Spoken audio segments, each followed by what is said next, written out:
Hello and welcome to CDA Oasis. I'm Shiraz Gisayer. Once again, I welcome Dr. Paul Bazicki, General Dentist from Toronto. He is here to present an interesting case or series of cases. Dr. Bazicki, how are you?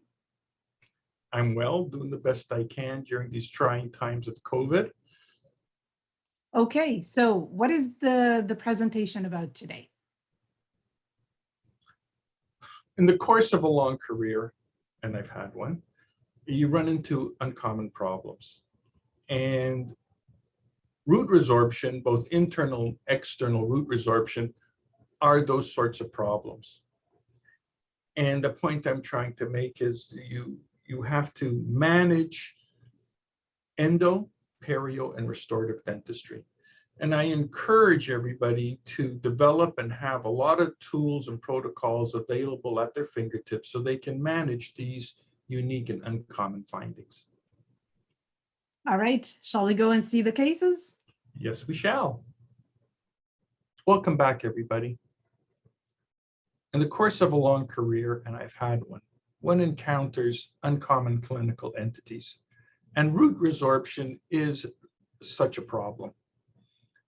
I make a point of providing periodontal surgery, endodontics, and restorative dentistry. And these I consider the tools of the trade. Doing all of this enables me to treat uncommon clinical problems. So the question is often asked, what's in your toolbox? And I try to have a full toolbox so I can treat as much as possible. Because if all I would have is a hammer, every problem better be a nail. So it's important to have lots of tools and lots of tips and protocols at your disposal. I'm trying to share here on Oasis a lifetime of successful treatment outcomes that I've photographed extensively. And I try to do this by employing protocols that are conventional, low-tech, cost-effective, and evidence-based, because I find that this will result in successful clinical outcomes. And first and foremost, I'm guided by science and not the hype of the marketplace. So the science of biological width and restorative margins is an important concept just to delve into for a moment. Rule one is you can't violate the biologic width.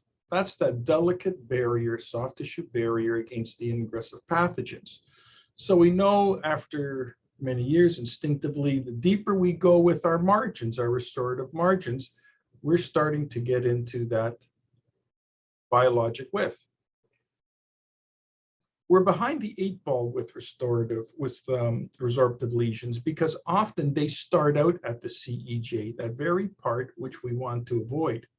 So we're forced into management of this delicate complex. This is the enlarged histology of the area. And as I've said in the past, there's the tooth, there's the bone, and from top to bottom, that complex is about 2 to 3 millimeters. So we all know the deeper we go with our restorative margins, the more potential there is to impact this area negatively. And with resorptive lesions, we're starting there to begin with before we've done anything. So management of this complex is very important. So we can have our soft tissue attached to the root surface. So you need native, healthy root surface after everything's said and done. Here's the first case. This is in the anterior segment on an incisor, so access makes this a more simplified problem. I found that there's often an upsweep. A little part of the tissue sometimes rides up in this area, possibly filling in the void that's there. And it's different than the normal architecture of the gingiva on the adjacent teeth. So that's a key thing to look for. Radiograph reveals that there's a resorptive lesion, and it's a big one right there. So what and how to sequence treatment is always based on clinical findings. So there's our lesion on the buccal, thankfully. So it is accessible. In all likelihood, there is the potential for violation of the pulp chamber. And I found early on, patients do not complain of overt pain. It's usually, I feel an awareness, something's wrong. I'm not sure. This is early on before the pulp chamber is attacked by bacteria. There's just an awareness. That's the typical word that's used. And all of that is at the crest of bone. So I know that periodontal surgery will be required so I can access the area. Endodontics is probably required, as well as restorative dentistry. The periodontal surgery will be facilitated because we have a nice wide band of keratinized epithelium. So in what sequence will all of this be provided? And I'm sorry I can't provide a succinct list of how to do this. It's like golf. You play it as it lies. And I think the most important question to answer first is the tooth restorable? Before you get into endo, before you get into anything sophisticated or expensive, can you restore the tooth? And a flap helps with this. So the first thing I did was raise a flap. I enucleated whatever was there, and I felt this tooth is restorable. Placed a clamp, and the periodontal surgery also helps in the placement of that clamp, because trying to do the endo first and getting a clamp on here before you do the perio, you're just going to beat up that tissue. So again, flap makes this phase simplified.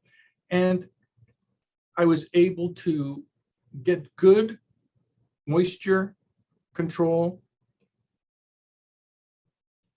And here is the extent of the apical extent of whatever I'm going to place there. And there's the bone. So I know I have good root surface here, a good surface area of root surface for the attachment of tissue. Went on to restore the tooth with class 5 composite resin filling. The endo was done. The tissue was stitched up. This is all at one appointment, because it's the benefit of I'm giving them local once, I'm hurting them once, and then that's it. All the pain, it's all done all at one appointment. She came back a few weeks later. The tissue had started to heal. It hadn't plumped up yet, but this tooth has been in her head for about 17 years. We could make arguments of possibly putting a crown on this tooth, but for whatever reasons, never moved on it, and the tooth is still functioning to this day. So this was a relatively straightforward case because of where the problem was located in the mouth. It's easy to get to the lower anterior segment. We had a good band of epithelialized, keratinized epithelium. So that went off quite nicely. This is a second case, increasing in difficulty. We had a soft tissue defect here, was bleeding a little bit. And again, the complaint was, I'm feeling an awareness, something's going on. This case is a little bit more difficult because we have a very thin band of keratinized epithelium. So area is more delicate. In addition, and these are just two films of the same tooth taken at a different angle, that lesion looks a bit more aggressive than the first one I showed. And I'm not sure if it's just on the buccal, has it invaded interproximally? So I tell the patient, I will try to hang on to the tooth. This is a gentleman about my age and of moderate means. Can we hang on to the tooth so we can avoid bridge work and things of that sort? We'll try. But extraction may be the only thing that's possible, and the patient's made aware of that. But I'll try. I'll raise a flap and investigate. That flap isn't wasted, because trying to take this tooth out by just applying forceps, you may snap it and then have to raise a flap. I'd much rather raise a flap to begin with. So there's the architecture on either side. And again, that little upturn I found many times where there's a resorptive lesion on the root surface. There was some semi-hard collagenous mass that was there, and that little bit of soft tissue had filled the void, and that was responsible for that little upsweep in the free gingival margin. Enucleate this mass that was part hard, part soft, got rid of it, basically with just a spoon excavator. Very, very little work is done with a rotary instrument here. And I could see there is the bone, and there is the apical extent of my restoration that I need place. Going back to our little cartoon, that's where the apical extent is, that's where the bone is, and there's no room for soft tissue attachment. There's no healthy root surface here for the attachment. So taking a very low-tech number 15 scalpel, I'm able to just cleave a little bit of bone away, just plane it away. Didn't use a rotary instrument because the bone is very thin. The root can be damaged. Just going in with a little scalpel and just flipping a little bit of bone away, doing our osseous recontouring to facilitate crown lengthening. I was able to drop the bony margin down. So we can see on the little cartoon, I've dropped the bone down right there. So now I have healthy root surface for the attachment of soft tissue. Just snap this picture off quickly before I did the endo, just to show that there was communication of the canal by the resorptive lesion. Went on to do endodontic therapy. In the first case, I had placed the composite resin first, I believe, and then I did the endo. In this case, I didn't want to drive amalgam into the, and I was going to use amalgam. I didn't want to drive amalgam into the canal space before I did the endo, because I could block myself out potentially. So the endodontics was done. There's a little bit of sealer that had squashed out, and an amalgam was placed. And the trick with amalgam, and sadly, if you don't have amalgam, I don't know what other material you're going to put here that will last and be resistant to dissolution. An amalgam was placed here, and the trick is to place it, condense it, and leave it for 10-15 minutes. Let it go through some initial phase of hardening. Then you can come back, burnish it, and remove that mercury-rich layer so that you don't end up with an amalgam tattoo. So that's a trick for placing amalgam in these areas. I had noted that composite resin here was starting to deteriorate, and he did have a notch there that I would address at a later date. The site was closed, came back a week later. That's a few months later or a month later. And then 2 years post-op, tissues looking very reasonable. The composite resin was falling apart here. The notch was getting a bit deeper there. So restorations were placed, and this is some 7 years post-op. Picture tells 1,000 words. So the protocols I'm suggesting, the tissue is telling you, this works. I mean, it's pink, it's healthy, and it's not bleeding. And this amalgam material, I could not practice without it. And I urge those that have thrown out their amalgamator to go buy one in instances where moisture control can be an issue. And there's the post-operative film. And he was in, this was done, this photograph was just taken last week. All 3 cases came in last week where I could take follow-up films. This is another case increasing in difficulty. First of all, we're in the molar area now. So just getting all the tools back there is more difficult than in the anterior segment. In 2015, this composite resin was deteriorating. He had broken 36 at that time, and he didn't want to break this tooth as well. And the plan was to place a crown on this tooth. There was also a deep cervical notch here a small little area there. This little cleft here is a result of him being a diligent flosser. So in 2015, I went on to make a shiny gold crown. I still use a lot of gold in the office. Place that. And then he came back similar to the other patient. Something's going on. I don't know what. It just feels funny in that area. And on clinical examination, I noted a little bit of a defect over the mesiobuccal aspect of that tooth. And I was able to take a probe and just poke underneath, and he jumped. And I knew, in all likelihood, there's a resorptive lesion. Took a radiograph, and you could see a small little dark area, a radiolucent area right there. If there was no complaint, you take a film like this and it looks fairly normal, as if it could be just normal architecture, anatomy of the pulp chamber. But that was a telltale sign. So you have to marry the radiographic image with the clinical finding. So difficulty because it's in the molar area. What needs to be done? Well, first and foremost, periodontal surgery, because we do have to assess the restorability of this tooth first. I'm assuming it's a small defect, but I won't know until I can get eyes on it. I need a restorative endeavor to repair the defect, and again, I'll use amalgam in this area. And of equal importance is to correct the mucogingival defect, and I will do that with a connective tissue graft. And I'm planning to integrate these and do that all at one go. As I said, that way I get to insult the patient once and it's over and done with.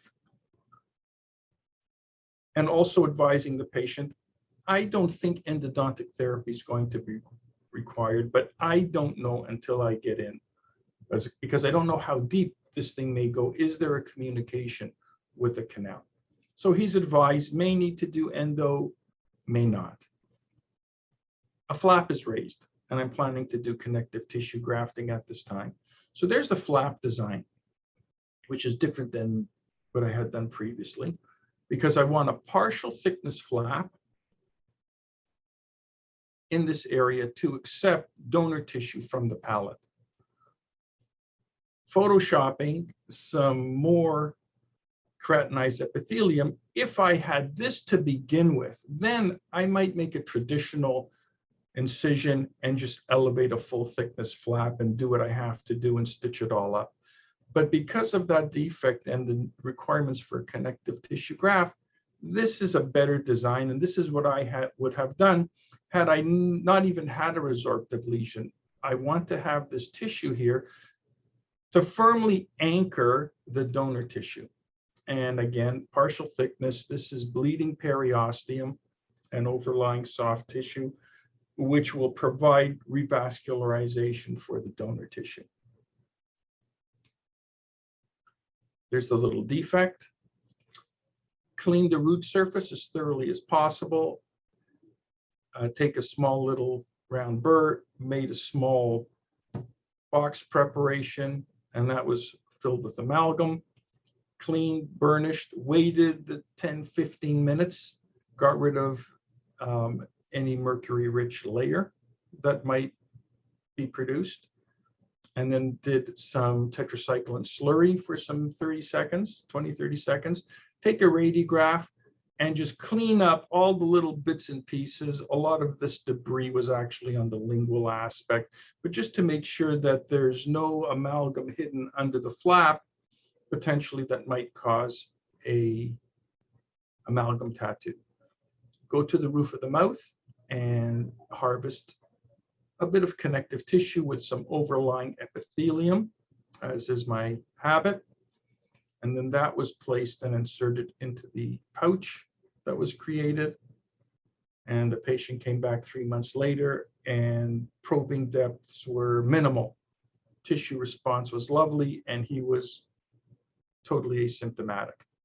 And this is some 16 months later. Again, last week, these all came in together so I could grab some photographs to show you. And that was a wonderful result. The fourth case I had presented before about 2 years ago, so I won't go through it now, but just to tell you that the resorptive lesion is there, the bone level is here, and the skin is bunched up like that in the mouth in 2007. The name of that presentation is Nocite Ipsum, Know Your Limitations, and I'm sure a link will be placed so you can review that separately. The final case is different. This is a case of internal resorption. Again, patient came in, I'm feeling an awareness, no out and out pain, there's just something going on. And this is a patient that's always resistant to radiographs. He doesn't want them. I'm getting brain cancer or whatever. So everybody's got a different story. That's his. I always have to fight for a radiograph, but something's going on. Took a radiograph, and there you can see that lobulated defect.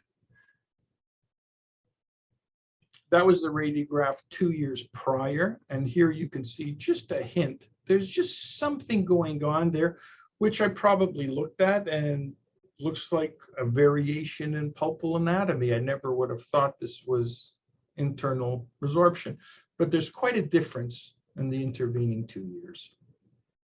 The treatment plan here was to try to see if the tooth could be salvageable. Remove the retainer first by sectioning through the major connector between the pontic and the molar. Sliced through the retainer to remove it atraumatically. A filling had come out here. It was stained, but it wasn't sloppy decay. It was more stained then, but I guess bacteria is there. Somehow a resorptive process internally was initiated. And I was able to do the endo and convince myself that there was no communication between the inside of the tooth and the outside of the tooth.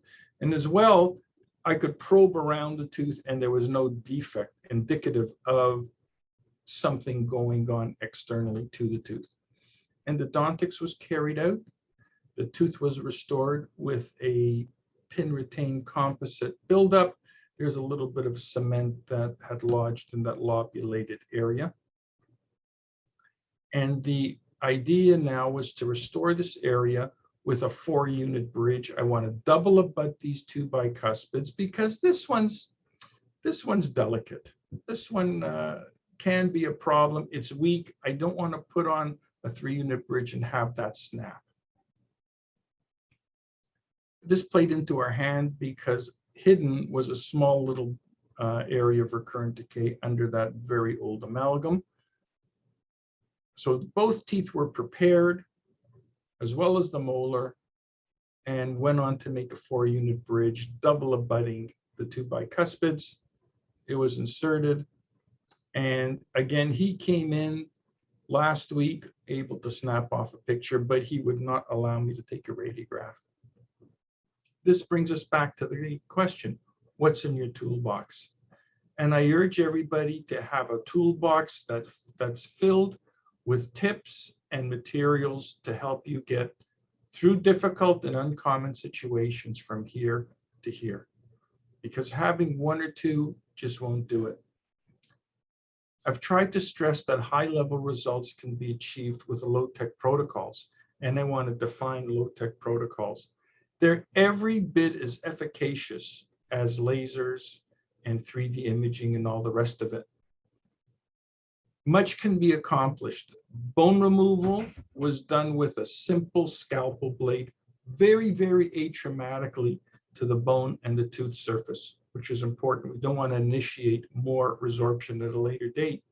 There's no elaborate materials, no bone fill materials, or other meshes that might have been used.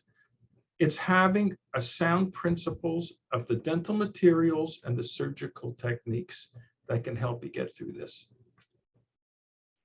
In closing, I love coming back to this image. Dentistry is still a craft of the hand.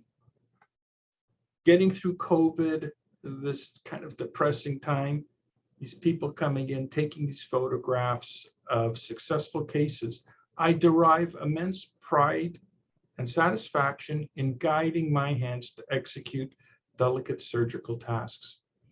And I hope you guys do the same.